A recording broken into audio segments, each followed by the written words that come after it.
What's up, what's up, what's up? It's your man Chaz Ellis once again, and this is how to stop game identifying specific game.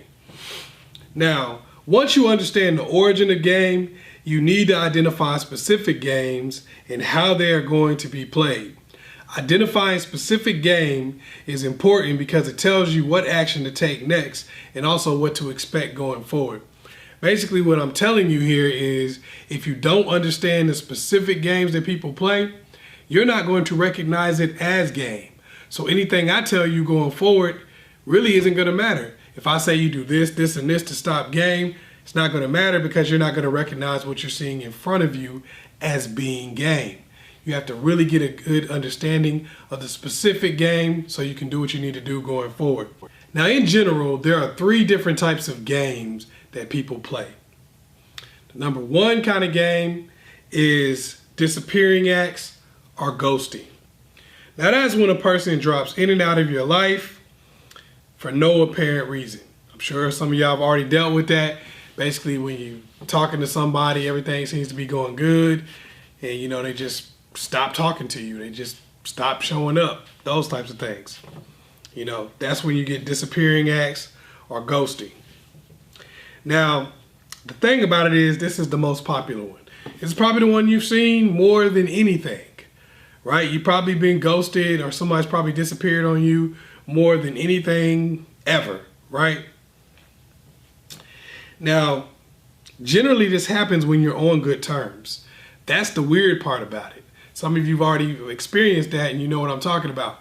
Everything's going good, calls are coming in, you're going on cool dates and all of that, and then next thing you know, don't hear from them anymore. It's crazy. So you're like, what happened? It leaves you confused.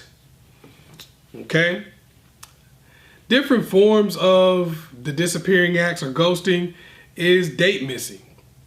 You're going to see a lot of that. Basically, you guys hang out or whatever. You say, they're usually the one that's going to suggest a date. Hey, we should go out next weekend, or we should go out Friday. I don't know, whatever. We should go out soon.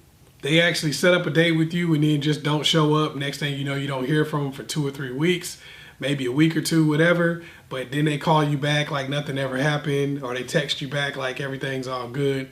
And you're like, really? What just happened here? The next one that they'll do is text drop off. Text drop off is, good morning, how are you? Everything seems to be going well in the text. Next thing you know, they just stop texting you. Just no reason for it. They might come back and text you a week later, 2 weeks later, as if nothing ever happened. A lot of times they won't even make a legitimate excuse for the situation. They'll just come on back and just like it's all good, and you're like, what the heck just happened here? You're just gonna drop off, stop texting me, and then text me again? Who does that? Text drop off. Another one you might see is I'll call you. Now this is when a person tells you that they'll call you. It's kind of like date missing but for calls. The person tells you that they'll call you, or they've been calling you, and then all of a sudden they drop off and they stop calling you. Or they tell you they're gonna call, and they might call 2 weeks later or some long time after that makes you think that they're never gonna call. All right.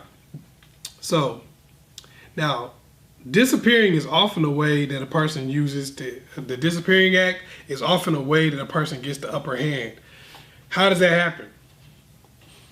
When somebody disappears on you, it leaves you wondering why. Especially when they do that when you're in a good spirit or everything seems to be fine in the relationship. You seem to be getting along well. You guys are talking. It's no argument. It's nothing that you can really look at or point to say, here's a problem or a reason for this person to do that. So what happens is you become confused a lot of times, and you start second guessing yourself. You start questioning yourself. You start questioning, what did I do wrong? What could I have done better? These kinds of things. And what that does is it kind of gives them the upper hand, because when they come back, You don't want them to ghost you again. You don't want them to stop talking to you again. You don't want your pride to be hurt by the situation. You don't want to feel played. So a lot of times you're willing to do more of what they want you to, and you also just see them as being way more valuable. Now you feel like, oh, well, they got somewhere else they can go or something else they can do. So they're more valuable to me because I think they might dump me at any time, and I don't even know why. I must have done something. So, I'm going to avoid doing that and try not to get dumped. So this disappearing act really does help a person build value. Now, I'm not saying that it's in a good way. There's no judgment here. As I told you before, you can't judge people, right? What I'm telling you is that people do this because it is effective. Yes, it does help them to kind of gain the upper hand in the relationship. Most of the time, you're going to be feeling bad because they kind of dumped you or they kind of played you a little bit. That's the way you're seeing it. Or they disappeared on you. And then when they do come back, like clockwork, you're generally very happy to see them and don't want to rattle the boat in any way. So now they have a little bit more power. A lot of times, this looks like being completely disinterested. This is why people often fall for the game. They think the person's disinterested and they have to win them over because they're like, well, if you just stop calling me, you must not be interested. You must not like me. Well, a lot of times, yes, it does look like that, but that's part of the game because it does give them the ability to get control of the situation.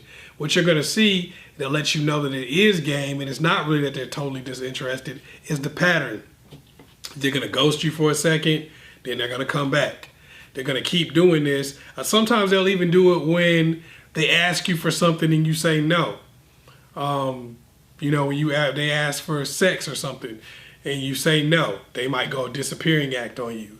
They say, hey, come over my house, and you're like, no. They might do a disappearing act on you. They might ask you for money. I don't know, it could be anything. They might ask you for something, you say no, then they go disappearing act on you, and by the time they come back, normally you're down for anything. Like, oh, go ahead and come on over. I'm down with this. I'm down with that. You see what I'm saying? It gives them a power thing. So that's why they do it. This is why you want to recognize it so you don't give them that power by thinking that they really did, kind of disappear because they weren't interested, but it is part of the game. So if you see a pattern of them doing this multiple times, they're just kicking game.